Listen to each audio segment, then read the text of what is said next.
La nouvelle Ioniq 6 est là, mais elle est interdite pour les Français. Alors, est-ce qu'ils vont nous apporter d'autres infos dans cet article-là?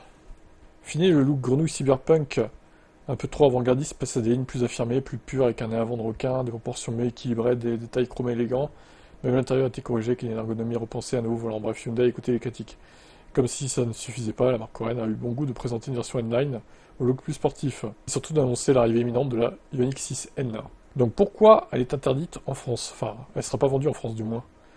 Trop peu de ventes, bonus écologique évaporé, public français réfractaire au design sud-coréen.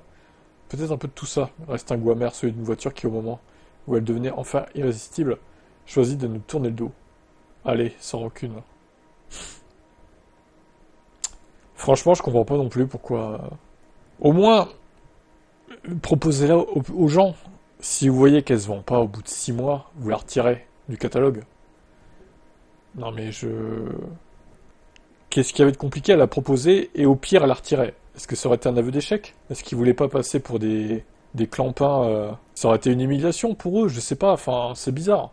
Vous allez pas me dire que c'est compliqué d'homologuer une voiture électrique pour la France, quoi. Enfin, ça doit être très simple. Donc il n'y avait pas de problème d'homologation. C'est bizarre quand même cette histoire-là.